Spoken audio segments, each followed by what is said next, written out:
Hallelujah. യേശുവേ നന്ദി, യേശുവേ ആരാധന. എൻ്റെ പ്രിയപ്പെട്ട സഹോദരങ്ങളെ, ആത്മാവിൻ്റെ ദൂത് എന്ന ശുശ്രൂഷയിലേക്ക് യേശുവിൻ്റെ നാമത്തിൽ നിങ്ങളെല്ലാവരും സ്നേഹപൂർവ്വം ഞാൻ സ്വാഗതം ചെയ്യുന്നു. ഒരുമിച്ച് പറഞ്ഞ ഹല്ലേലൂയ. ഇന്ന് രണ്ട് സന്തോഷങ്ങളുള്ള ദിവസം. ഒന്ന്, എൻ്റെ മൂത്ത മകൻ എബിൻ്റെ 25ാമത്തെ ജന്മദിനമാണ്. അപ്പോൾ അതിനു വേണ്ടി നമുക്ക് പ്രത്യേകം ദൈവത്തിന് നമുക്ക് നന്ദി പറയാം. രണ്ടാമത്, നമ്മൾ ഈ വീഡിയോ ആരംഭിച്ചിട്ട് ഇന്ന് 100ാമത്തെ എപ്പിസോഡാണ്. അതോടൊപ്പം തന്നെ ഈ 100 എപ്പിസോഡും കണ്ട് പ്രാർത്ഥിച്ച നിങ്ങൾക്ക് എല്ലാവർക്കും വേണ്ടിയും ഈ നിയോഗങ്ങൾക്ക് വേണ്ടിയിട്ടുമാണ് നമ്മളിന്ന് സ്വർഗസ്നാപിതാവിൻ്റെ പ്രാർത്ഥന ചൊല്ലി കാഴ്ചവെക്കുന്നത്. ഒരുമിച്ച് നമുക്ക് പ്രാർത്ഥിക്കാം. സ്വർഗസ്നായ ഞങ്ങളുടെ പിതാവേ, അങ്ങയുടെ നാമം പൂജിതമാകണമേ, അങ്ങയുടെ രാജ്യം വരണമേ, അങ്ങയുടെ തിരുമനസ് സ്വർഗത്തിലെ പോലെ ഭൂമിയിലുമാകണമേ. അന്നന്ന് വേണ്ടുന്ന ആഹാരം ഇന്ന് ഞങ്ങൾക്ക് തരണമേ. ഞങ്ങളോട് തെറ്റ് ചെയ്യുന്നവരോട് ഞങ്ങൾ ക്ഷമിക്കുന്ന പോലെ ഞങ്ങളുടെ തെറ്റുകൾ ഞങ്ങളോട് ക്ഷമിക്കണമേ. ഞങ്ങളെ പ്രലോഭനങ്ങൾ ഉൾപ്പെടുത്തരുതേ, തിന്മയിൽ നിന്ന് ഞങ്ങളെ രക്ഷിച്ചു കൊള്ളണമേ. ഹല്ലേലൂയ. യേശുവേ നന്ദി, യേശുവേ ആരാധന. എൻ്റെ പ്രിയപ്പെട്ട സഹോദരങ്ങളെ, ഇന്ന് നമ്മൾ ധ്യാനിക്കുന്ന വചനഭാഗം വിശുദ്ധ മത്തായിയുടെ സുവിശേഷം 18ാം അധ്യായം 19ാം തിരുവചനം.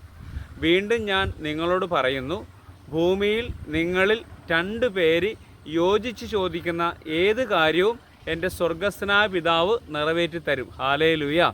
വചനം പറയുകയാണ്, ഭൂമിയിൽ 2 പേര് യോജിച്ച് ചോദിക്കുന്ന ഏത് കാര്യവും എൻ്റെ സ്വർഗസ്ഥനായ പിതാവ് നിങ്ങൾക്ക് നിറവേറ്റി തരും.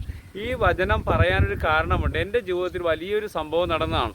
വെറും 66,000 രൂപ വെച്ചുകൊണ്ട് 17 ലക്ഷം രൂപയോളം ചിലവ് വരുന്ന, മുതൽ മുടക്ക് വരുന്ന ഒരു സ്ഥലവും വീടും എനിക്ക് കിട്ടിയത് ഈ യോജിപ്പോടുള്ള പ്രാർത്ഥനയാണ്. ഞാനും എൻ്റെ ജീവിത പങ്കാളിയും രാവെന്നോ പകലെന്നോ ഇല്ലാതെ സമയം കിട്ടുമ്പോഴെല്ലാം ഈ വചനം വെച്ചുകൊണ്ട് ഞങ്ങൾ രാവും പകലും ഇരുന്ന് പ്രാർത്ഥിച്ചതിൻ്റെ ഫലമായിട്ട് 10 ലക്ഷം രൂപ ഒരു ലോൺ എനിക്ക് സാധിച്ചു കിട്ടുകയും, കൂടാതെ ഒരു ദിവസം ഞാൻ വാട്സപ്പ് സ്റ്റാറ്റസിൽ ഞാൻ 1 തിമോത്തി 6:6 വചനം ഞാൻ ഇട്ടപ്പോൾ ആ വചനം കണ്ട് ഒരു വേണ്ടപ്പെട്ട ഒരാളെന്നെ വിളിക്കുകയും നിനക്ക് എന്തെങ്കിലും പ്രയാസം ഉണ്ടോയെന്ന് ചോദിക്കുകയും ചെയ്തു. അങ്ങനെ ഞാൻ എൻ്റെ ബുദ്ധിമുട്ട് പറയുകയും അദ്ദേഹം ഒരു 4 ലക്ഷം രൂപ എനിക്ക് സാധിച്ചു തരികയും ചെയ്തു.